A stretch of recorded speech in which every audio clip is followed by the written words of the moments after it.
Good afternoon. My name is Richard Miller, and you're at Never Not Here, and welcome. And lots of times we talk on Skype, and that's real convenient because I can talk even to you if you write me and want to come on, and we don't have to really spend money to you come here or I go there. And then a lot of times it's kind of fun to meet people in person and just kind of cast my life in the river and see where I end up. And I'm pretty good with mobile camera and keeping in touch with you. In other words, keeping these films happening and keeping them going up on my website and so on. And with internet, we are finding we're more and more connected. And even though that some people are testifying that we always have been connected, and that there wasn't any kind of a separation. And that's a good testimony that we're kind of interested in. And somehow we don't want to just know it as an idea. We want to know it deeply for what it is. And lately I had this crazy idea that maybe I could go off for a few months, and seems like it's going to be Australia. And I should be there in a little over a month.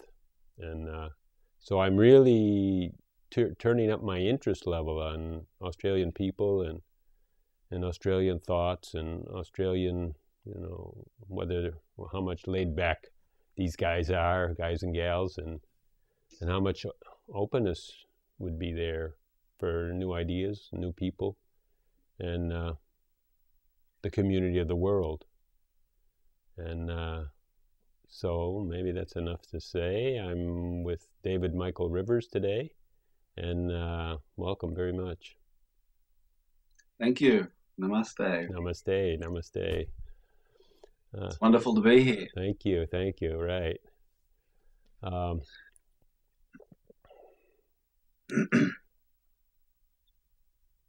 Just seems like a real active period. I don't know what, and I'm not saying anything about what people have been coaching us that 2012 is a big turning point, but I feel something welling up in my heart, and I don't need to really tie it to anybody's prophecy, but I can just see that it's happening, and I just feel my life is opening up even more, that the doors are opening up, and I'm letting more and more in, and want to actually create situations that bring out the newness, the things we haven't thought of, the things we've covered up with our interpretations and our descriptions and our knowledge. And then we realize, oh, well, who said that was true? We read that in a book somewhere, but a lot of it has to do with like the Arab Spring, which was amazing. There's so many amazing things that have happened in the world, even from the Berlin Wall falling, which was decades ago. Mm-hmm. And all the things that we're saying are amazing basically are the openings. I suppose there's a lot of closings and a lot of harshness and a lot of brutality, and we're not really thinking that's all that new. Yeah, it's a big mix at the moment in the world. I agree. It's profound, and I feel it too. What you're saying, that there's a big collective movement of the I would call it the principle of awakening happening. And it sprung to mind while you're saying that, Richard, that it's kind of ironic and paradoxical that it's clearly a big part of the reason, or in my view, a big part of the reason that there is this tremendous surge of awakening happening is that we have the internet. And we have all of this new technology to communicate. That we're graced through this technology to be able to connect in a real and powerful way. And for you to do your show, that would have connected, huge amounts of people with teachings and teachers and people just sharing inspiration. I mean, even the technology itself is a manifestation of a principle of connectedness, but ironically, it's the very same thrust of technology and dominating the environment, on the other hand, or at least the early stages of that technology that are still with us in terms of pollution, that is causing the planet to be, one of the reasons apparently that's causing the planet to be in such a mess that it's in. So it's brought us right to this precipice, and obviously something's got to give. I don't think anyone would deny that. And it's amazing that it reflects the awakening process as it happens inside a human being on an individual level, and we see it happening on a cultural level as well, where old structures, break down, and new connections are made inside of us, and dimensions of us that were seemingly separate turn out to be united.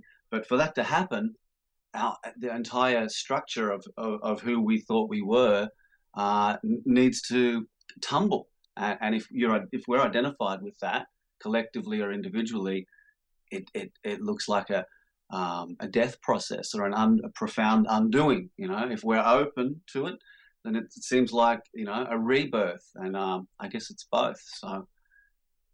So death, I agree. Death in a way is something. Okay, we're holding on to something that wants to die, right? And then it kind of hurts.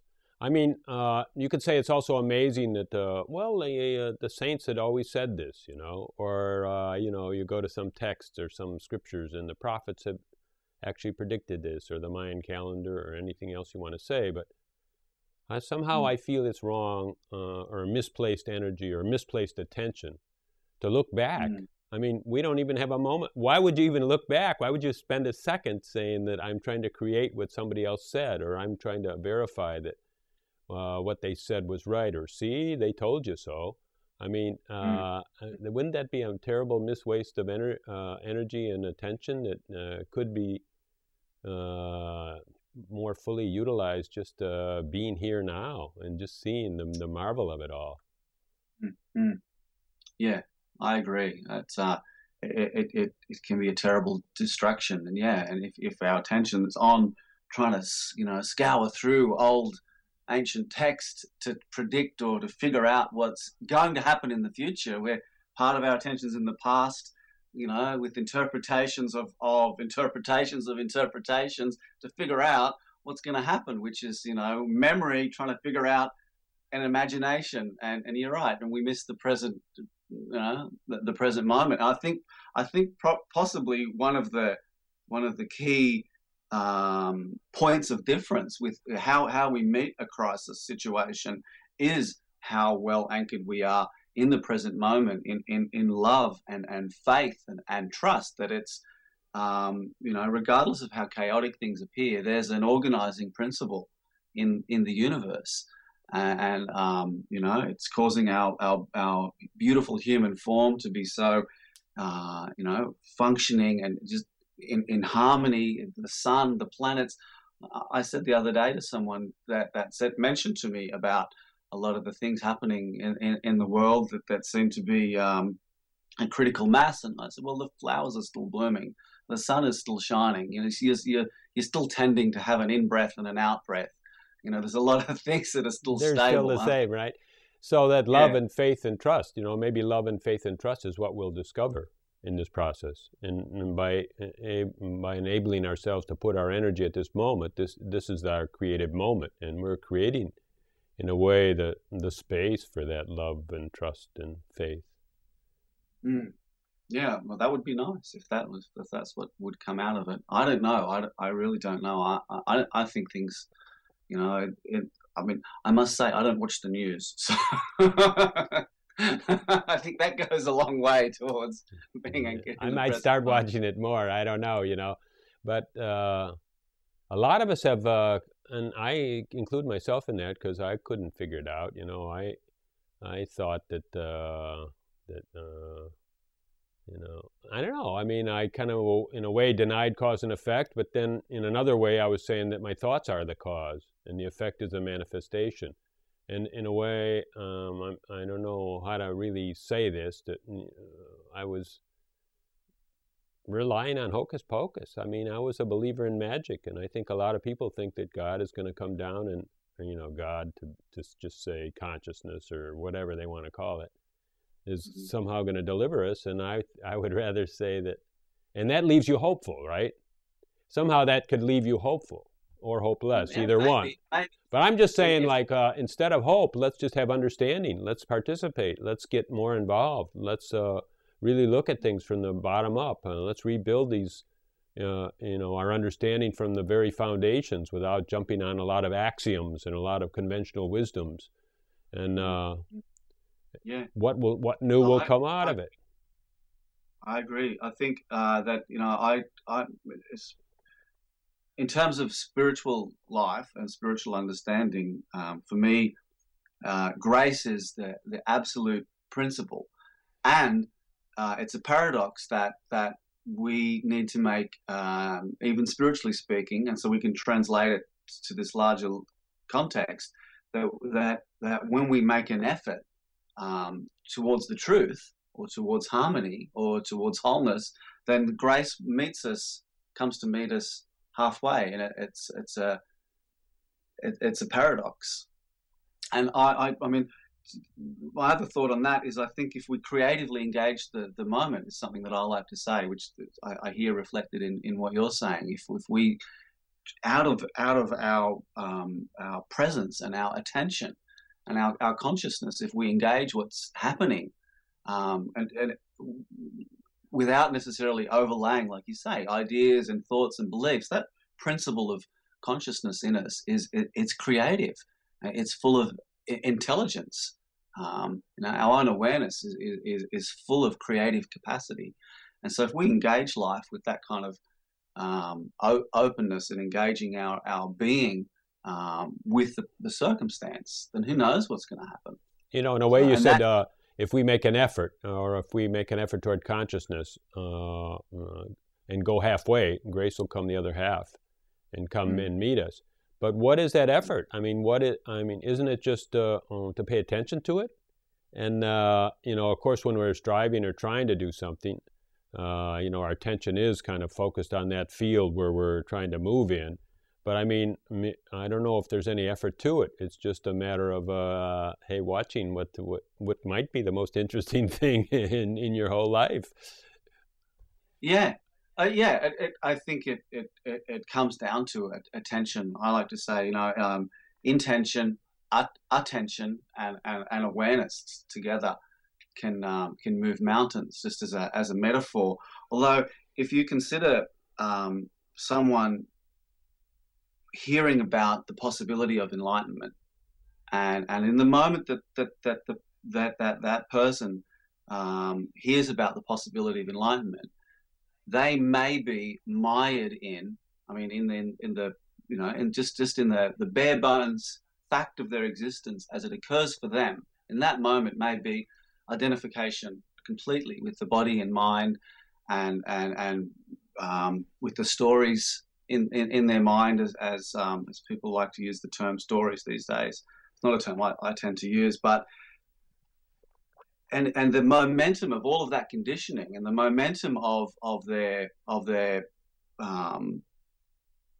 prior way of viewing life could be quite tremendous.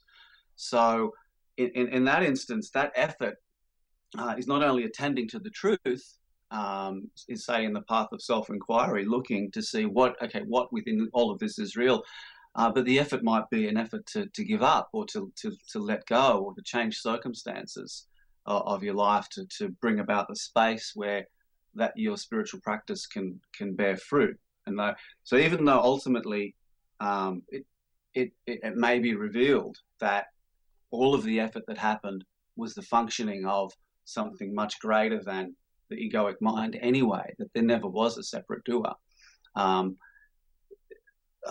still within that ultimate realization, on the way there, a person may appear to make great efforts. It's strikes me as somehow we get our life all wound up in urgencies, and then we feel like that effort has to be done more and more because of the urgency. Has to be done faster and faster, and then we get so speedy that that's kind of like when the blinders are on, and we're not really allowing ourselves even a moment to doubt that, or come off of that, or somehow look at it from a different point of view, or have another interpretation that maybe it's not all true what I'm telling myself, and that is the most insidious, really. Slavery is slavery to your own thoughts, because there's really no benchmark there to kind of. I mean, it's real easy for me to say, okay, what David says, half that's true and half it isn't, or what someone else says, or what they're telling me is wrong, it's not right for me, or not my experience. But it's really difficult for me to look at my own thought patterns and my own belief structures, and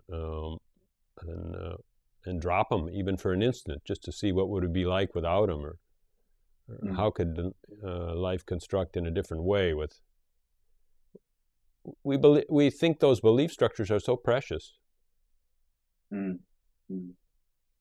Well, our identity can be, defined and caught up in belief structures. So, if our sense of self is coming from the belief structures, then it's really the sense of the self that's being protected in that instance. So it's a tremendous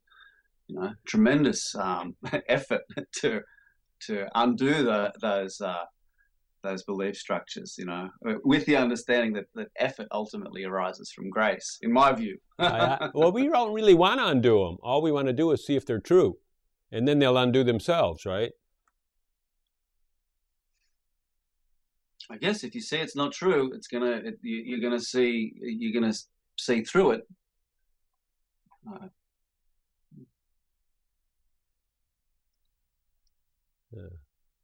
Because we talk like there's some kind of a structure there that's trying to protect itself. I don't think there is, and we also say there isn't, but still we act like there is. It's really there for a while, But I mean, it's just not there. In other words, there is a sense of urgency that things aren't right, and that it takes me to fix it. It takes a certain amount of experiences to travel a correct path, a path that will be smooth through life, and that will have security and happiness. And depending on how far away we feel we are from that, then we hit that urgency and that speed, and then there's no time to see life in any other way. And then the decades roll by. That's kind of how it is for me.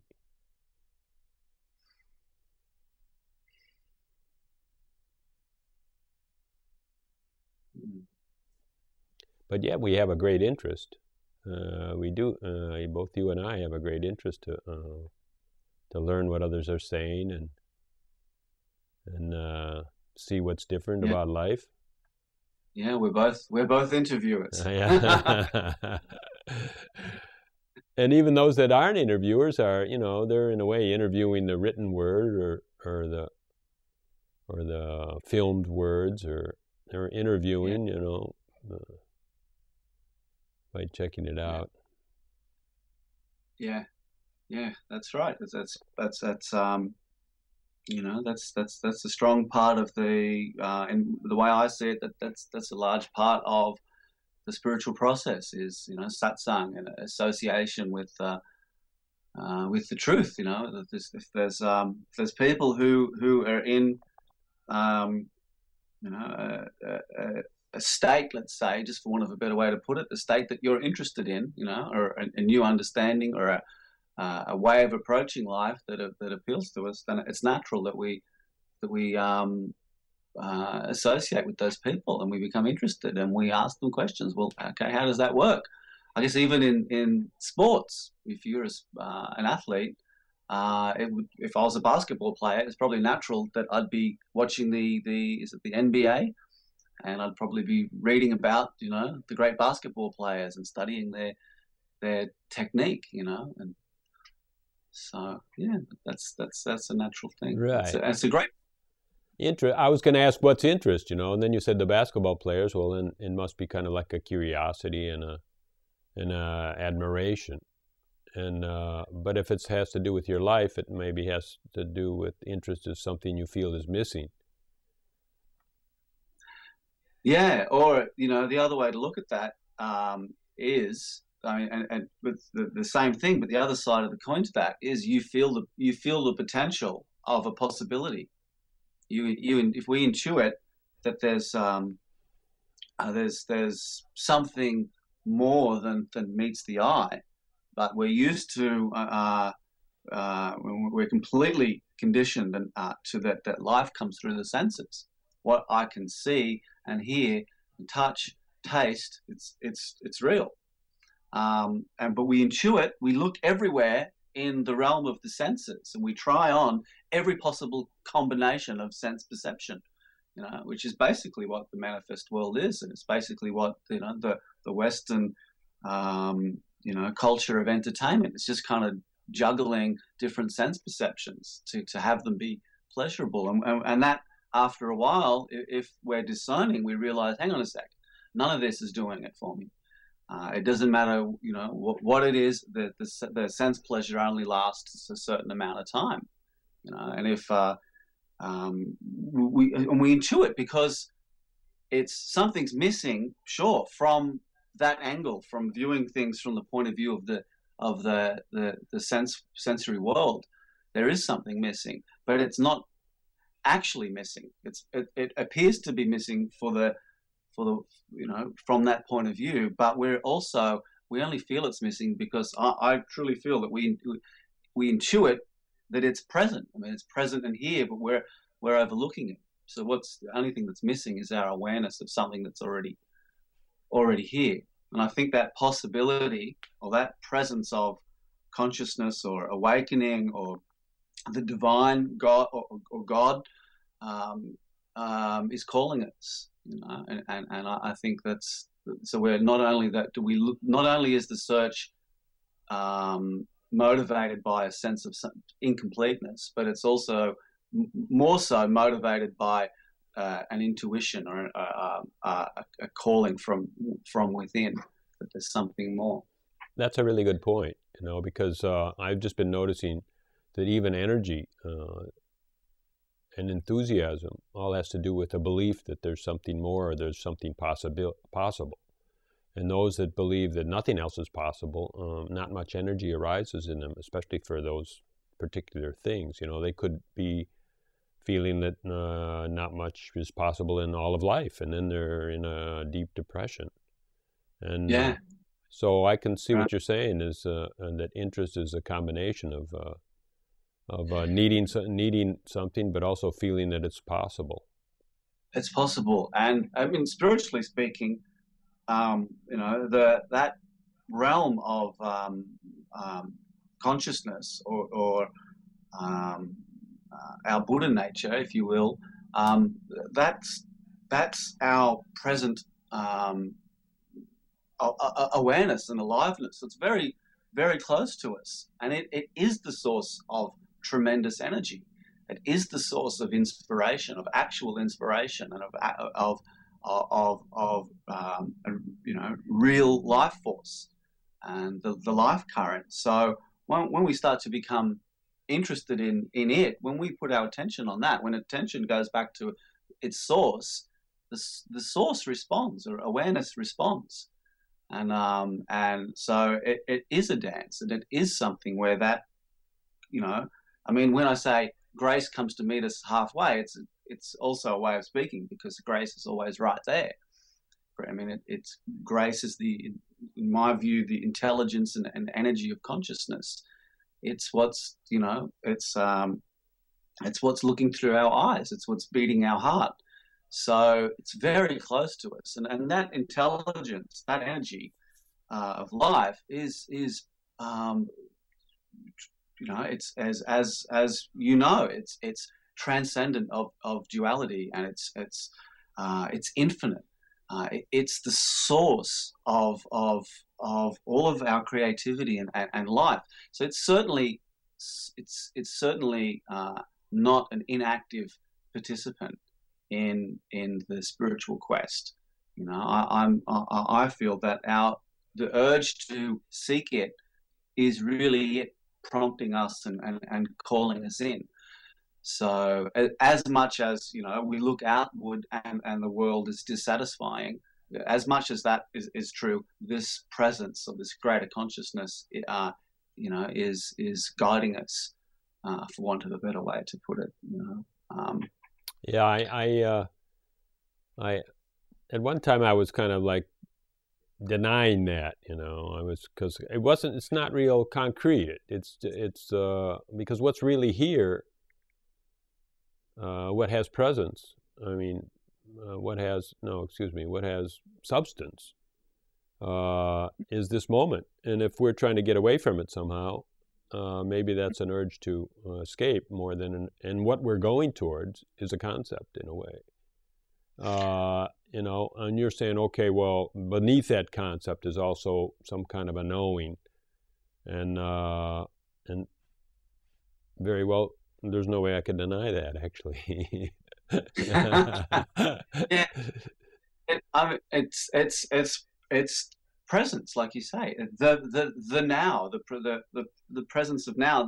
And the thing is that when the thrust of our conditioning, or a person's conditioning, has been towards only viewing what is perceived through the sense organs to be real, as like we were saying, what can be touched and seen and smelt and tasted, what you can bump into has substance, and even physically, that within the body, we might tend to take only what is a physical sensation, which are just vibrations of the organs and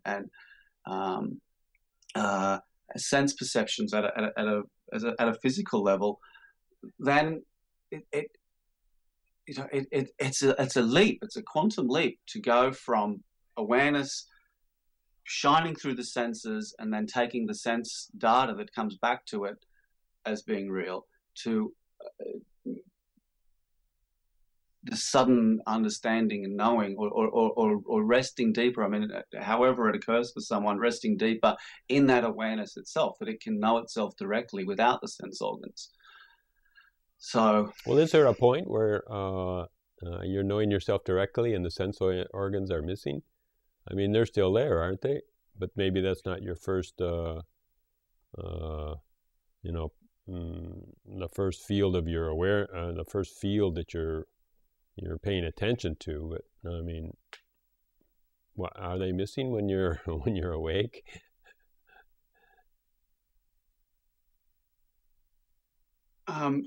When you're awake, do you mean if someone had No, an no, awakening? no, excuse me. Just when you're not sleeping. I mean, when you're not sleeping, your sense organs are present, and so then to say that somehow they move. What do they move in the background, or they're still there? But I mean, yeah, I think in one sense it's paradoxical. I think that they it's almost as if you could say they move in the background, but then in another sense, I mean, just in my view, I can't speak for anyone else, but in my view, then it's also like they're even more present and vivid, because if someone apperceives, I think is one word, where there's it's a direct of contact awareness with if awareness wakes up to its own true nature, then that awareness is consciously flowing through the sense organs. So it's that the body becomes even more vivid and even more alive, because then you're actually you are flowing through the sense organs rather than an interpretation of awareness, if that makes sense, flowing through the sense organs. If the mind's interpreting and identity is caught up in the level at the mind, and the mind interprets, oh, that's just awareness. Because our mind thinks it has awareness. Our mind thinks, well, I'm the one who's aware. So awareness is just, I think for a lot of people, it just seems to be something I have, as opposed to the recognition that what I am is awareness. Then it's you flowing through the sense organs, if that makes sense. You know, it's you in the tree, and it's you looking at yourself. You know, it's you making love with yourself. It's you're eating yourself when you eat. So the sense organs are on hyper. They're even going. They're going. Pardon? The sense organs go to hyper. You know, they're. Well, it's more vivid. Yeah, in another sense, yeah, things are more vivid. But inherent in that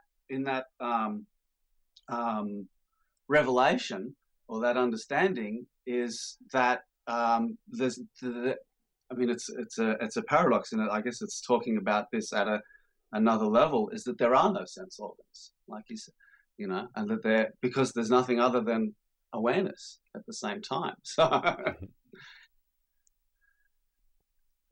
but I mean, to go back to what we were originally saying, I you know, my understanding is that when we say awareness, we were previously saying presence, and that it's right here and it's right now.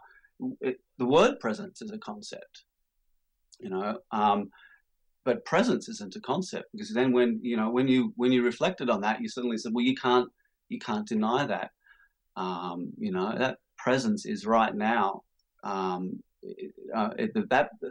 knowingness and presence is what is aware of whatever thoughts are arising in your mind. That knowingness and presence is what is aware of that the body sitting there that has the name Richard. So that knowingness and that knowingness and that presence is always there. I mean, it's illuminating everything. That's astounding.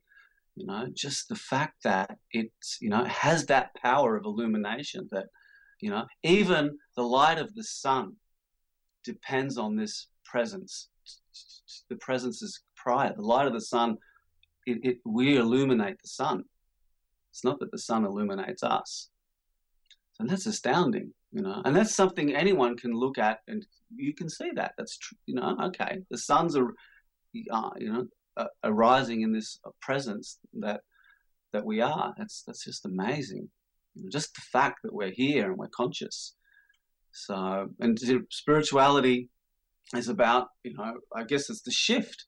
Ultimately, it's that shift from a feeling that I'm a body and a mind in a world who happens to have awareness, and my awareness, little awareness of the world.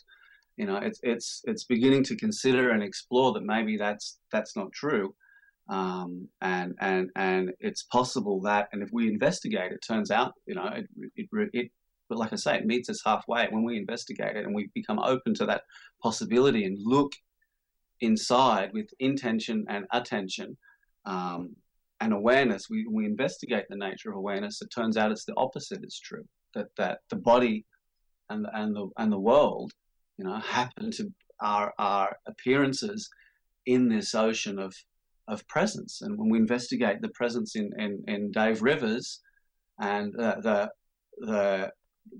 presence in Richard Miller, or rather the presence Richard Miller is in and the presence Dave Rivers is in, is the one presence. You know, and I tell you a salient point to that, in my understanding, at least, I can't speak for other spiritual, you know, people's spiritual approach. The salient point in that is that that's the birth of compassion, because if we really feel that and we intuit that, or we come to a realization of that in any way, shape, or form, then we feel and we know that we're not separate. We're not separate from each other. You know, and then that can birth a new way of thinking and a new way of acting, and that's the possibility of birthing new cultures. You know, like the whole of the Tibetan Buddhist culture is a culture that's arisen out of that realization. So, and I think that's possibly, you know, hopefully, I mean, that would be tremendous if all of this technology and what you're doing and all of the people in the West who are just so deeply connected now. There's so many communities and that connect online and also that connect together, where we're having this investigation and realization, and we're speaking about it, and we're sharing the possibility and celebrating that possibility. We're creating new cultures, and if we can create a culture and ways of thinking that come out of that understanding, that come out of that living realization, the awareness that that we're essentially all children of the same moment, and we are each other. That our brother, my brother, is myself. And then there's the possibility for a whole new world to be created. That's so interesting that you're in one sense you're talking quite a bit about presence, even that presence is the sun, and the sun isn't shining on us, but our presence, that we are, the consciousness that we are, is shining the sun, and that's a pretty big statement, and you're talking about somehow the real experience of touching that touchstone, or that couldn't be a point or anything. It's just the absence of points or whatever. But I mean, of knowing that and of experiencing that. And then you're saying that out of that it will be birthed a new activity, a new way to act, and a new way to relate, and a new society, which is somehow seen by many to be inferior to this shining state that we're saying is birthing this new moment, but yet it's taking the trouble to go ahead and birth a new moment and a new activity and a new closeness and new relationships and a new world, which is made up of agreements and institutions that have rules for how we act together, and yet all those things are birthed. How are they birthed? I mean, in a way, it's birthed by us getting together and talking it over, right? Or I mean, and knowing, how is it birthed? Yeah, well, like you say, by us getting together and talking and discussing, and if the activity through a human being is a direct manifestation of the consciousness of the human being. So if our true nature, if the absolute, or the infinite presence is veiled in a human being, and rather than the infinite presence that is at the basis of everything and connecting everyone, if it, rather than our activities and our thinking being informed by that, if there is a sense of I am a separate person who happens to have consciousness, and consciousness which is limited, and then furthermore on top of that, you have then beliefs about God and beliefs about the way to live and the way it is, and you're very certain about that, and you're defending those beliefs and trying to convince others to live that way. Your paradigm of living is that you live as if there's separation. In that sense, then you're living in a world where there's lack and there's competition and there's threat, because if you view that you're a body and that you're a mind, rather than you are a radiance of an infinite presence, that you're right, you literally are this infinite presence that is one with everything and in all life. So then, rather than having reverence for life and respect for others, people tend to want to dominate life, and they want to protect themselves. So obviously the cultures that arise out of that, I mean, that's the predominant world paradigm, and that's where we get war ultimately comes from that kind of thinking and wanting to protect what you think you are. If you identify with your group, then people protect their group, and the other group becomes the perceived enemy. Because I mean, as soon as you say what you are, you're also saying what you're not. Right, of course. Uh, So then, separation is a massive belief, right? And it's a massive experience. And what do I it's want to say? I'd it, like to say that, okay, we're talking about this shining moment of realization. And then it seems, I mean, for sure, it's a, it's very awesome. I mean, it's unimaginable and the hugest thing, maybe. And maybe, isn't it, to reframe our society and somehow treat each other better? Couldn't it be a lot simpler than that too? That we don't all have to. All of us are not going to find that shining moment, right? And we're saying if a critical mass or a certain amount of people do, maybe it's enough to reframe society. But I mean, you can just reframe society by somehow giving up some conventional wisdoms and approaching some kind of a situation, a perceived a situation from something a little bit new, from reconstruct your thoughts about a certain situation in a new way, and not, in other words, like a gross example of trying to get people to do what you want to do. You say, I want you to be a Republican because I'm not a Democrat, as if that was the only two as if that was any different, number one, and as if that was two options, the only two options. And so I'm trying to get somebody to vote for my team. But I mean, the whole thing is really a destruction process in itself, And so then, we're forced. yeah. So then somehow to rethink our institutions might be enough without having to say that not that many people probably are going to have these bright moments or these shining moments. What is it? What is it that a critical mass or a certain amount of people can? Is it just that you and I are talking and telling people to ease off, or what is the mechanism? How is it working that this opening is spreading? My feeling is that consciousness is guiding that. That it's exactly mirroring the process that as it happens in a individual human being. That this, a greater consciousness is emerging within us, and it seems to me to be just it's happening. People, and it doesn't have to be like you say. You're right. It doesn't have to be that people have a realization of the oneness of being.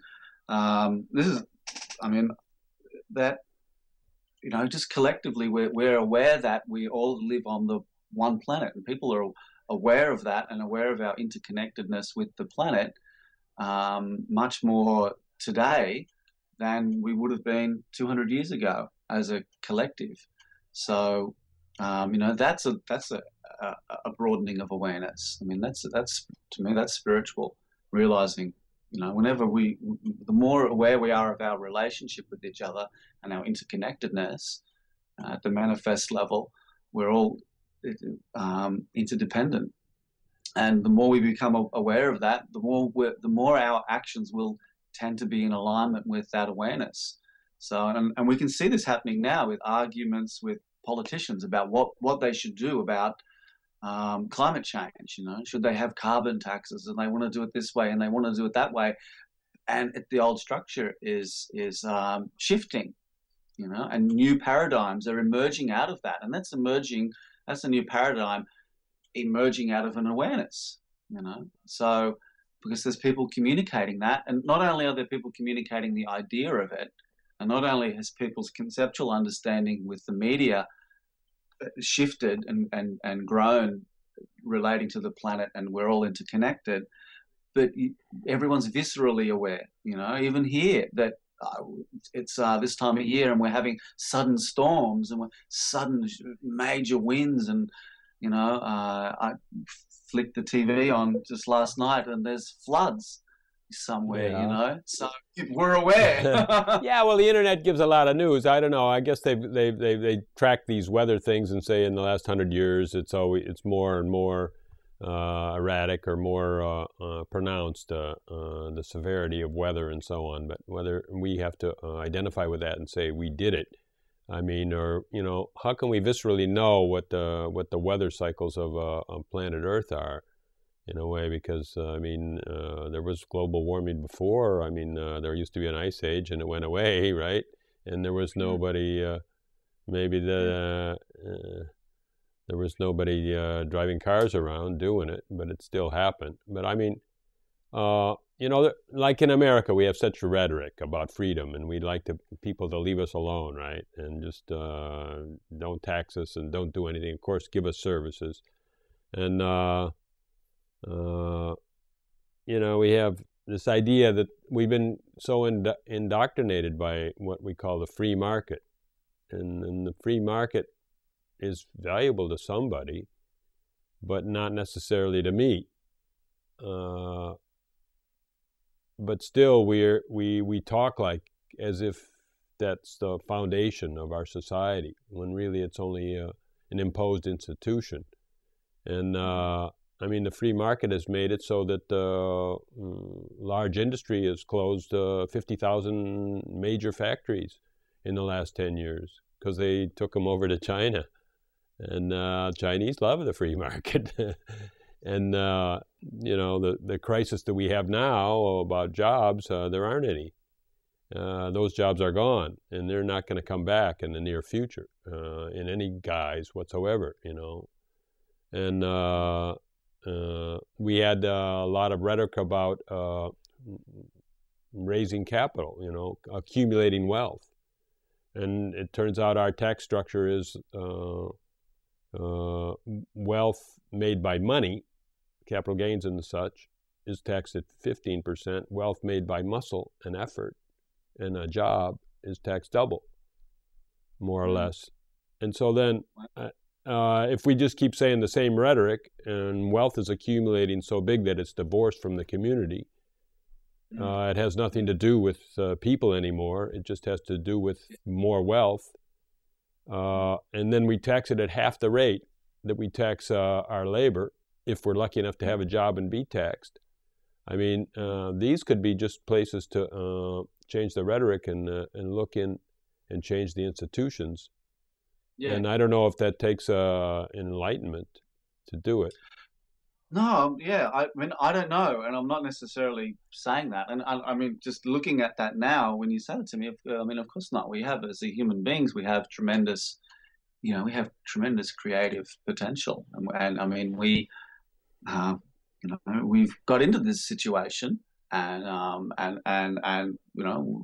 mean, hopefully we can change the situation as well. And there's tremendously intelligent and capable people involved on this large scale as well. And and we're all in this together. We're all human beings, regardless of whether someone is one of the richest people in the world, and they come from a family lineage that's had power for a long time. We're all still in this together. We're all still living beings sharing a planet together. So I'm pretty hopeful. So that's just my personal take on things. Not that I've always been hopeful in my life, but in this moment, if you ask me, I'm pretty hopeful. Yeah. I saw something that was kind of weird, like I saw Warren Buffett being interviewed by Charlie Rose, and he brought his tax returns onto the show. And he showed about an income that year of $100 million or something like that, and his tax rate was 17%. Right. And but mostly because the grand majority of it was capital gains. Then he said everybody that works in my office, their tax rate was from 32 to 41%, average 36. And mine was 17. Yeah. You're making up the rules. You can. No, he's just following the rules. I mean, those are the rules that we have that are in place. Well, when I say that, I mean if the people with the most money are the ones that are able to have the influence on the way these things are done. That's not it. That's just outdated. it was like at one time, I guess we thought it was really important to accumulate capital and accumulate wealth, and those are old, those are old rules that were made for when there was thousands of companies that were competing together, and they were all trying to make capital, and now in this day and age, when there's 6 companies competing with each other in many fields, it's so few. Really, those rules don't have anything to do with life anymore. In fact, they're really, really destroying our whole financial balances. Okay. Well, let's hope. I'm sure that these things are going to shift. Yeah. No, but wait a minute, and let me just use some regular rhetoric. Yeah. It's consciousness that's guiding this injustice. Why not? It sure is. We're saying it's consciousness that's guiding the justice. It's consciousness that's guiding the injustice. Yeah. And it's an opportunity for us to get involved and participate. Yeah, absolutely. And I mean, I'd say there that it's conscious. It's definitely consciousness illuminating the injustice, and it's definitely the one power, Shakti, that is the impetus, that for the action through all of the human beings. But when that one power illuminating whoever it is in this situation, creating these people, it sure illuminates their mind and it gives the impetus for the action in that organism. But what are the belief systems, and what are the what's the identity, and so when you're looking at things on a practical level like this, I don't tend to say that it's just consciousness doing it, and then you become relaxed and don't seek to change the situation. I don't know if that makes any sense. I don't know, but people think that consciousness is doing the openings, and they don't think to do anything about that. They think we just sit here and stay with the I am, follow Ramana's suggestion, and just sit here on our little magic carpet. And I have to apologize to you, really, because I'm all fired up by the Occupy, Occupy Wall Street, Occupy Chicago. I'm totally fired, It's everywhere, isn't it? It's intense, all of the Occupy, everything, It's like you'd see on someone's, you go to use the bathroom somewhere in a shopping center, and they'll say occupied.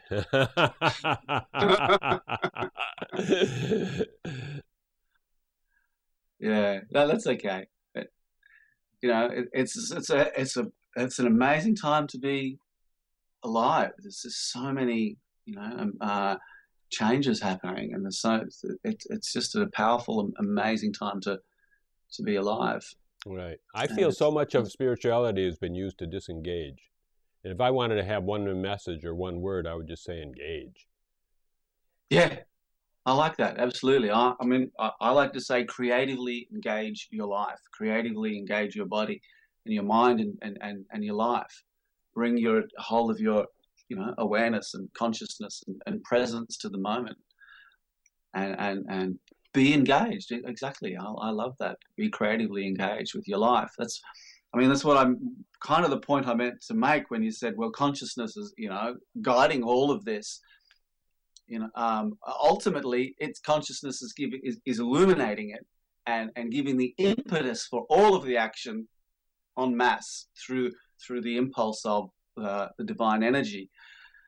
But I don't see that as meaning that, okay, we sit back and just let it happen, because how that energy functions through a human being is that if it's like we were saying earlier, if that energy is flowing through a human being, and their paradigm is separation, that they sure that it is consciousness illuminating that mind, and sure it is the one energy giving them putting the power through, the electricity through. But if the programming is such that it's a destructive thing, then it we need to meet the moment. I mean, I'm not saying for us to change anybody else, but still you got to creatively engage. And I think Ramana as well. I don't think he necessarily was my view, and I'm sure it could be.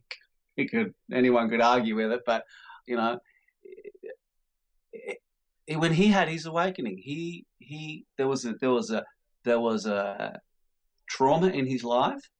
You know, a loved one had passed away, and he was pondering deeply. He didn't just relax and rest and think, okay, it's all consciousness. He didn't even have that concept. He laid down and he became creatively engaged in the moment. He met that moment with all of his being and with all of his attention, you know, in a creative way. He wasn't thinking, I'm not the doer. Or he wasn't thinking, this is all okay, there's all this an appearance and conscience. He didn't have that idea. As a human, natural human being, as a young fellow, you know, he met the moment. And I think maybe part of the reason Ramana, possibly, you know, if you look at his circumstances, he loved sport. You know, he wasn't particularly academic. So the fact that he loved sport, he was used to engaging the moment. You know, and he wasn't overly intellectual from what I've you know, seen and a video, a movie about him, what I've read about him, and he creatively engaged that moment. What is death? That came to him. You know, wow, what is death? I'm going to die one day. He didn't resort to a scripture. He didn't think the self never dies. He looked in. Well, what is it? What am I? That's creatively engaging the moment. You can call it effort. It's activity, and it's activity that arose out of his, you know, awareness and his presence in that moment. He engaged that. He looked. What is it? What am I? Is it the body that dies? You know, what is it? It's this eye. There's an eye in here. What is that? Look at that. What is it? You know, what would happen if that eye died? And it literally, you know, life rose, or the divine rose to meet someone coming in its direction, looking with innocence and with attention and intention to discover the truth. Boom. And that's what all he ever said to people to do. Look, discover it inside you, not as a dead technique, not as copying what someone else did. Who knows how self-inquiry might arise for Richard Miller? You know, it might be that you're walking by a stream one day and will feel my feet on the ground. What is that? That's life. Well, what is life? That's self-inquiry, just to go with your whole being in the direction of the truth, or in the direction of what is in the moment, and look at it. You want it to reveal itself. You, with the power of your attention, you know, it's light, and you're actually just turning what is coming from the absolute, shining through the senses in the mind. And here we've got this pristine manifestation of the source in attention. It's light.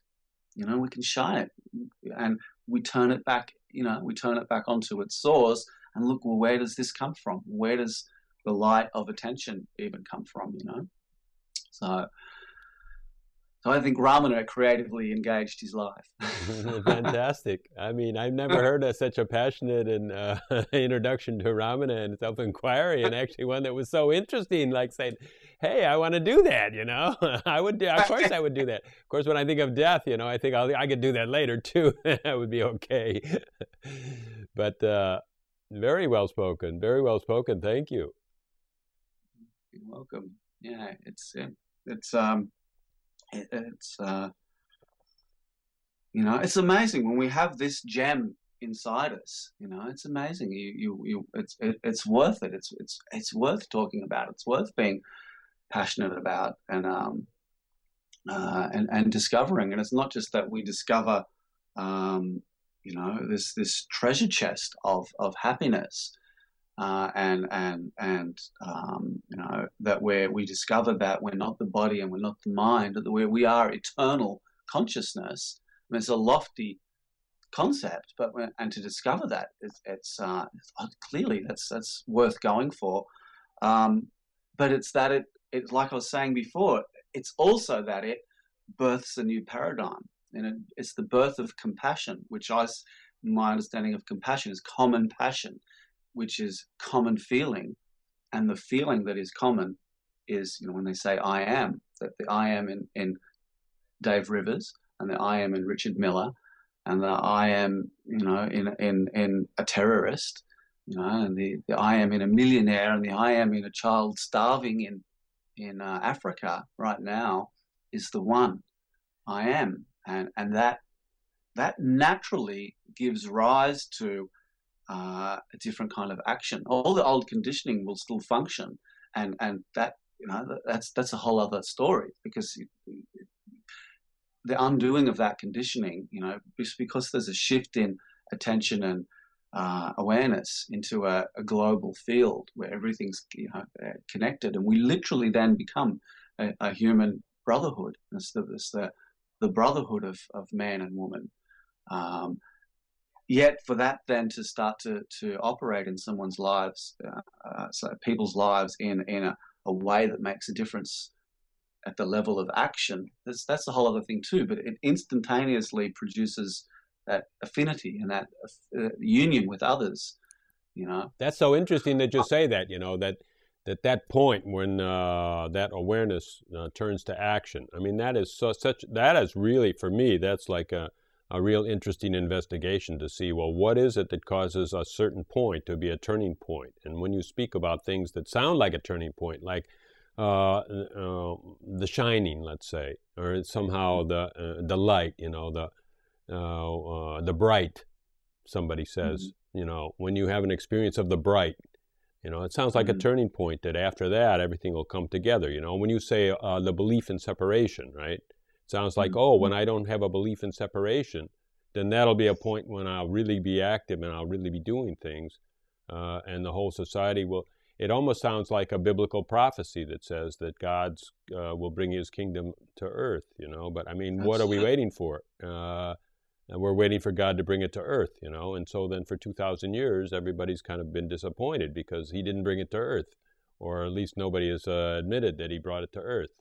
And in a way, we're in the same boat, We're saying in one breath it's right here, right now, and in another breath we're speaking. I don't really see where there's a handle or where you can do anything with words like belief in separation, and and about the only thing you can do with it is have a belief in unity, and which so many people have adopted, and that still doesn't get them to participate.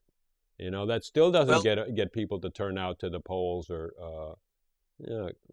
Please. Yeah, well, at the level of beliefs, the one thing is that if someone has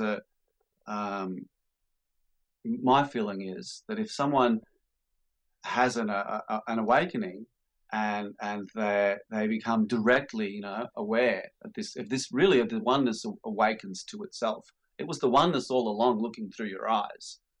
It was the infinite presence all along looking through your eyes. It just so happened that the mind usurped the subjectivity of consciousness. So when consciousness awakens to itself, and then consciousness itself creatively engages that human organism,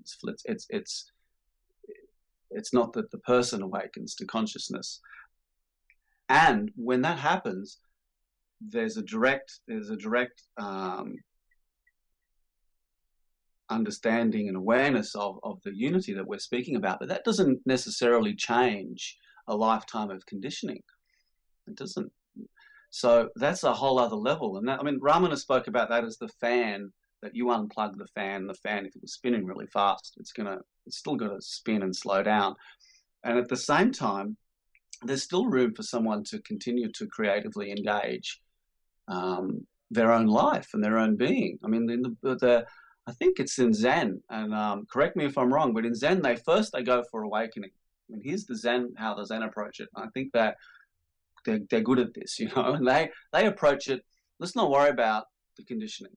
Let's not worry about the state of the person. Let's just sit them down, and they sit down and they shut up, and they face reality. They just say to you, creatively engage the moment. They call it Zazen, but you got to, you sit in Zazen and confront reality. I love that. They tell you just sit, and if you need more instruction, they'll tell you confront reality. Then, if there's an awakening, or when there's an awakening, then they look at developing their character afterwards. So I mean, the Zen tradition understands that. So it's not necessarily that just the awakening. Frankly, I think that's an unhelpful myth that an awakening to true nature solves all of one's problems. It doesn't necessarily. I mean, Jesus, let's say Jesus, he's awakened, but he was intensely creatively engaging his life. From that presence, he was engaging his environment. He was profoundly doing that. He didn't just sit and chill and not do anything. And I think if you would look at the life of Ramana, he creatively engaged his life as well, and creatively engaged others. But is it the awakening that somehow spawns this compassion? I think the truth spawns compassion. Yeah, our true nature, our true nature reflected through the mind, and the fact of the knowingness of that you and the other are not separate. That's the one, that the life that you are and the life that the other is the one. There's only one self. When that is in relationship, it's compassion, because it's common feeling. And the feeling, like I said, the feeling is the presence. So that compassion is ignited then, just with the awakening itself, right? And then you're saying, that the conditioning continues. Well, it could. It will. There will be an impact, and it depends, because some people have a gentle awakening, and some people have a powerful awakening. For some people, they will have considered this unity and oneness, like in Buddhism. You consider and you're looking, and you're seeking to undo the conditioning constantly in Buddhism anyway. You're looking, is that a separate self? And it's as part of the conditioning that needs to be undone, is that I'm a long-lasting, independent, autonomous entity. That's at the root of the separative conditioning. But even when that collapses, that's sad, but I mean, it's just like Ramana. Ramana didn't consult scriptures, or didn't say, I am the I am, or I am that, or, he didn't have any words to say. He just, something dropped, and what was left was everything. Or, let's just say what was left was compassion. So then when I'm asking, you're saying, if the conditioning is still, the structure of the conditioning is still there, then basically that compassion is foiled or befuddled by some kind of a separation from the pain of the world, because we say we don't want pain, and so then somehow we've weaseled our way to not feel the pain of the world, right? No, because that awareness itself, like we were saying before, when awareness awakens to itself, then it's flowing now still through the senses, and it's directly, you are the, like we were saying, you are the tree, and you are the suffering child in Africa. I mean, that awareness it is going to inform the mind, and it is going to shift the thinking. It is going to tend to shift your action. Yeah. So now you've got a few things operating. You've got the new awareness impulsing the mind at whatever way it's shining through the organism, and that's going to gradually shift the conditioning. But you can also, that human being can creatively engage and still can, you're still going to meet resistance, but you're not going to be less. My feeling is you're not going to be less in contact with life. You're more in contact. You feel the suffering of others more, not well, less. Maybe you said, I am the tree. I am the starving child in Africa, except I never turn on the news. Yeah, that's true. So all the people in Africa, I don't even know. Is there in Africa? I don't know. I'm not watching the news these days. Yeah, well, you don't need to watch the news to know that, though. I know that. I mean, and also just in terms of whoever you meet, whatever's in the field of your life, that at whatever level, if someone has an awakening or a glimpse, or they just intuit that. Well, they're meditating. Their mind quiets, and they're still, and they intuitively, that awareness is because it's reverberating all the time. And we quiet the mind. It's one of the points of meditation. You quiet the mind, which is the playing field of all the conditioning, and the thought is the playing field of the old identity, quiet the mind, and that awareness, that presence is reverberating. It's humming within us, and you intuit that, and you start to act in ways that correspond with that. But my point is that the old conditioning doesn't necessarily, I don't feel, crumble, and enlightenment doesn't solve all of it. Seeing that underlying oneness doesn't necessarily solve all of the problems. It doesn't just wash through the conditioning. No, but I mean, I'm not saying it should solve all the problems. I'm just saying it should engage. Because if compassion should be engaged, right? Or otherwise it's false. It's not really compassion. So then, this is one thing I noticed to myself, that I was using spiritual so-called truths to keep the barriers up and to keep separation going. The belief in a personal karma, for instance, says that, well, that's not my pain. And so why I don't need to get involved in all that. And then that was very handy. Yeah, and we do tend to avoid pain. So we got enough, I don't need anyone else's, right? And so then that's really not compassion at all. That's a denial of compassion. And it's also kind of like a prolonging of self-serving strategies for survival. Because I believe with that much pain that I won't survive, right? I don't know what to do with it. It's only damaging it. There's no creativity in it. And I haven't found that nobody's teaching creativity in pain. Well, pain, not only in pain, but the energy of pain, let's say. Because an energy comes up with injustice and pain, right? And then there's got to be a creativity there, but we don't know it. So all we know is the destructivity of it. And nobody ever coaches on that. So then the tendency is just to avoid those situations and keep, that's my little corner of separation, which I call my old conditioning. And but really, I know we're all one, but I don't want to risk it. Okay, yeah, and it's a beautiful point, that we can. Why not creatively engage suffering and pain and darkness and depression? We can engage those things without necessarily wanting to make them go away. Well, we want to ameliorate the situation. Otherwise, why should we engage them? Just to feel someone's pain. But I mean, even we can have a belief that if I feel your pain, somehow it's less for you. But I'm just saying that spirituality is used in so many ways that are really not spiritual. Yeah, I mean, they say the mind will co-opt, spirituality and the spiritual process, and it's the egoic mind is very powerful, and it's insidious, and it will co-opt. It'll co-opt an awakening. And it will certainly co-opt the spiritual process. I think fortunately it's not the only thing operating, and its power is limited. So that's a good one. Yeah, okay, it's limited, definitely limited. And let's just there should be kind of like a teaching that says just try it out, and dip into some things, and then you can dip out again when you don't like it. Exactly, and in that way, it's not necessarily, is this my path, it's the right path for me. Someone said to me yesterday, I need to find the right meditation, and my thought was, why not just try on different meditations that you, in that moment, you're creatively engaging. You create in the moment. It doesn't have to be that then I'll do this from now on and this will get me there. Really? Why can't the way we approach the moment, using something like a meditation or a spiritual practice, it's kind of like the dance you do. It's not that we're going to get, let's say we're going to get into dancing. Okay, well, what dance will I do?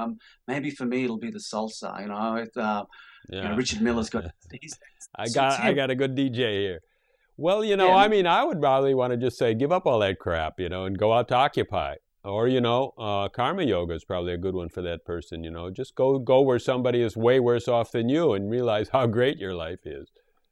And help them, yeah. It's the yoga of service. I was thinking of that rewording karma yoga to, I think in the West we there's a need for a yoga of service, and why not? See, you put the understanding into action on the spot. I mean, I think it was Nisargadatta said, his guru said to him, that you are not the body, you're not the mind, you're infinite consciousness, and take that on faith and act on it. Did he say that? I love that guy. I mean, is he the only one that said that, or what's the story? Yeah, act on it, and act on that, and that's so okay. So then, if I'm infinite consciousness, and that's one with the other, and I'm not separate from my brothers, act on that, and that could be a yoga of service. I love it. I love it because okay, there's economic worldwide trouble, and it's probably going to get way worse. And so then it's going to be easier and easier to do yoga of service because you're unemployed anyhow, right? Yeah. That's right. And so then we got to organize it so that it's easier to do yoga of service and have some kind of like meeting points where yoga of service can happen. I mean, I'm sure there's a lot of volunteering opportunities, but maybe we can take them seriously. Yeah, absolutely. Absolutely. It's a huge thing. And make that our path. Make that path to enlightenment and forget all that, retraction out of society and dropping society and pulling back and sitting on cushions for hours and on end and just go out and help somebody. It sounds beautiful. You just jump to the enlightened living, jump to living for others because the other is yourself. It's beautiful. God, you're a publicist, You got some phrases that are fantastic. Jump to enlightened living, Leap over all that other stuff in between, those lulls. And let the divine catch up with you, and I'm sure the divine will chase you. I love it. That's even another beauty, Let the divine catch up with you. You're not only a writer, you're a poet.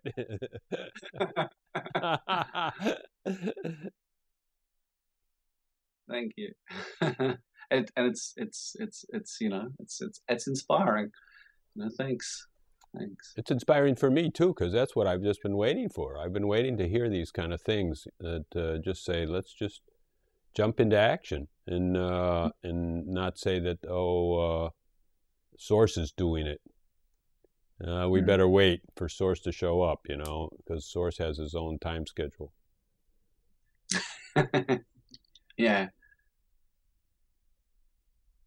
Well, and you're doing it. I mean, you're in a yoga of service. You're in the path of service. What you're doing now. I mean, it's a whole lot of risk involved, and it's a whole lot of, you got to give up yourself and your agenda, and you got to give up whether or not you looking good, and be vulnerable. And you're doing that. You're doing that for others. If you wanted to just meet with teachers and speak with them yourself personally, you could do that. But you're doing this in a way that you're making this available for others, and that's a service. Yeah, in a way. I mean, you're just helping me understand what I am doing, and it's just become clear in these last 15 minutes, and it is a risk too, because I have to go out and be pissed off, and say that the spirituality is all a bunch of bunk, and get real. And people don't like it. They don't like it.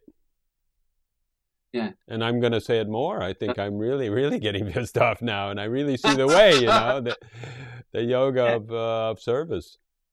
Service, yeah. It's beautiful. I mean, we can put these. You can. I mean, I guess it's coming. It's tying into what you said earlier. You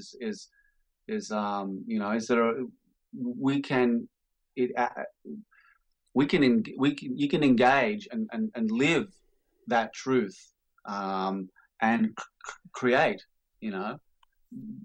on faith, based on the understanding that the other is myself, and through service. Yeah. In other words, prove it. You're saying that there's no separation. Prove it. If it doesn't touch the ground on your wheels, then you're really a BSer, and if you're not interested in that, You know, you say, well, I had no interest arises to manipulate events or anything like that. I mean, those are really, really some broad-based excuses that the yoga. As well. Let's go a little farther. The yoga of politics and the yoga, the yoga of engagement and the yoga of reframing our society. Yeah, yeah. Absolutely, yeah, you're right. You can. It's and yoga. I mean, the root of the word yoga is union. So and the root of compassion is that understanding, common feeling, which arises from union. So how would that look? How would one's um, um, creation of in politics look if it arose out of a prior understanding of union, and so, and I think that too, we got to understand that the dimension of consciousness that is the prior field of oneness and the infinity of being, that dimension is given rise to this field of play, but it's not that you suddenly then intuit that dimension or become aware of that dimension and forget about the field of your life. You want that dimension to inform your life. I think that for that for that recognition of oneness to mean anything, I really think it has to be turned into like we're saying, action and enlightened action. It needs to be that shimmering light of oneness needs to become helping hands, for a friend. It needs to become food for the hungry. It needs to become shelter for the poor. For it to mean something, because otherwise, so what if someone's sitting in their corner? Exactly. In the recognition of, I got out of the game. Thanks, everyone. Happy suffering. That's exactly how I feel, and how that in enlightened awareness can inform. One of the best ways is coaching and posting on websites and stuff, and actually saying we have to go deeper than just conflict. We have to go deeper than just blame. And somehow underneath there is a set of rules that people are playing that are not balanced. And that if we had balanced rules, people would be playing a different game. And even maybe the most sharks in the business world might be actually the most productive in spreading equality, because they're very active people and very able to manifest, and they're using a set of rules that are outdated and that are out of balance. And that kind of coaching to go down to, this is a place where you can go that I found just here at Occupy Chicago, but I'm sure all the cities in America, and I think a lot of the world, I don't know if in Australia there's any Occupy movements, but when you hit the street, I mean, there's a wide variety of people and everyone's willing to discuss and to talk. And then you can just say, well, is the conventional wisdom right? Is it the red against the blue, or does it go deeper than that? Or, you can, without trying to take a position and making assertions that somebody's got to swallow, you can ask, I mean, is that deep enough? Is that going to be any different than all the conflict we've had in the last 4,000 years? It's a dialogue, and you're opening up to me, we want to open up a discussion on what do we have in common, so if we just look together, well, what do we have in common?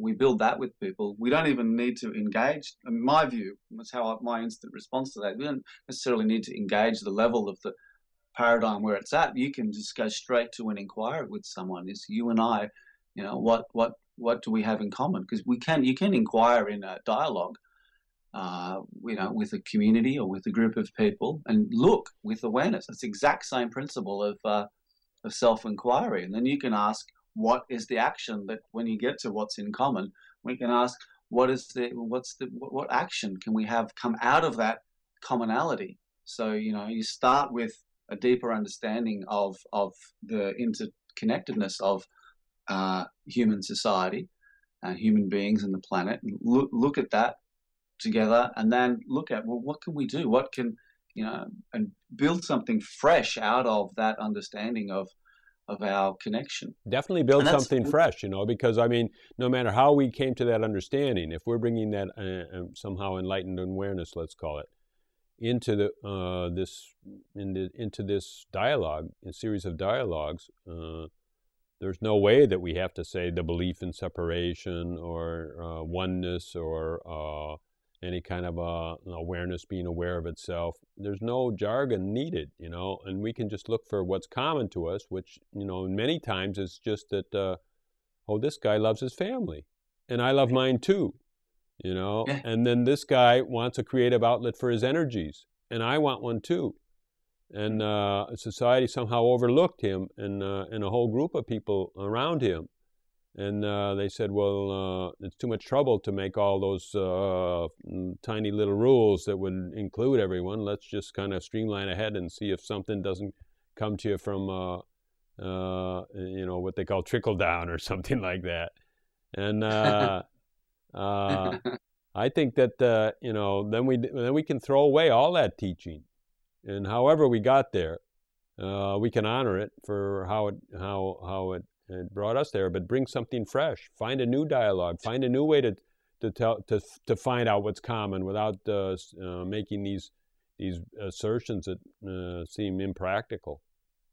Yeah, I get the image of, you get the spiritual path, and you got the signpost pointing down this path, that path to get to the ocean.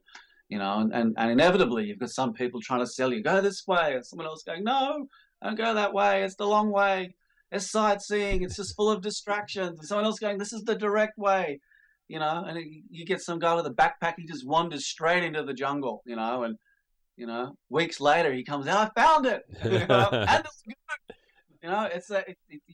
We don't have to go, and those paths are just there by virtue of other people have trodden them, but it's I often think, the Buddha, he taught Buddhism incredible, beautiful truths and incredible, opportunity for people to take on those contemplations. But the man himself, in his life, he creatively engaged his life. He was an aesthetic, and he pondered, and then this doesn't work. He threw it all off, and he happened to see someone on a boat, teaching someone a young man teaching a kid how to play the guitar or something, and about tuning the strings, and that became, boom, he was open in that moment, and he saw that. He swam across the river, and the young woman gave him the porridge, and he relaxed. That was part of his system, being so tense, and then life bringing him a teaching, and a young lady giving him something to eat. And he didn't care. All of the other ascetics were upset with him that he did that. He didn't care. He'd realized, hang on, a fresh relationship with life in the moment, out of who I really am. I'm looking, I'm searching. Let's just be open. And life's the teacher, And then, damn it, let's sit under this tree. And I'm not going to get up. I'm going to discover. I think that's a good move. I'm just going to discover what is real and what is the case. What's going on? Who am I? He wasn't following Theravada Buddhism, with practices and principles and rules and regulations. The man was living. He was wandering and meeting people. He was creatively engaging his life, and he certainly wasn't a Buddhist. I wish I could remember. It brings to mind some passage. I think it's in a spiritual, Indian text or something like that. Or one of the masters just said that straight is the path and wide to true self. It's like the easiest thing in the world, and yet somehow we're in the jungle, wandering around hacking our way through it, and I just kind of took it to mean the jungle was our mind, actually, and we just prefer to stay in that jungle, and it's so simple. It's really so simple, and I wished I could quote that one, but that's you did a good job. I paraphrased it anyhow. Yeah, you have your version of it. It's all right. Yeah. David, you're so passionate. I love, you are a hot number, and I can't wait. I mean, I hope we're gonna meet. I'm coming real soon to Australia just because of Yeah. you. Just because of you, I swear. There's lots of spirituality here. There's a diverse, playing field of spirituality here. There's teachers from and in all different traditions, and there's it's I think you'll enjoy it. It's a beautiful place as well. I'm sure you'll go to Byron Bay and you'll love Byron Bay, and you can explore the different flavors of spirituality in the different cities, because cities, not cities.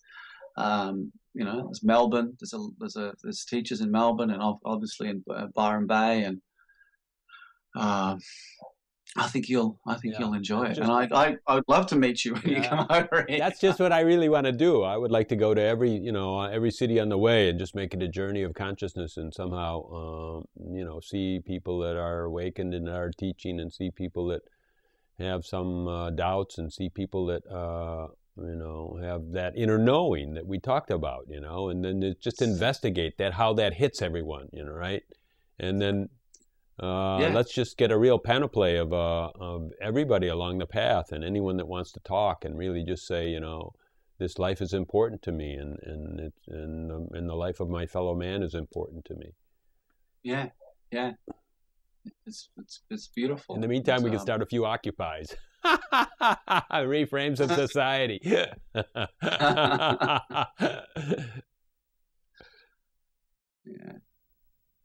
Thank you so much, David. Okay, thank you. Thank you. It was beautiful to share with you, and I'm likewise. I'm inspired by your passion, and grateful for the service that you're giving. So it's an amazing resource. Your website is incredible. So, Okay, thank you. So Richard. everybody, David Michael Rivers, he's got a new book out, and we'll show you all about that, and thanks for coming. Thanks for listening. I hope you're going to follow us in Australia. This is just a hint of how great it is. And okay, Dance of Stillness. Here's the book. Check it out. Beautiful, Michael. Truly. Thank you. Truly, thank you. Thank you. Namaste.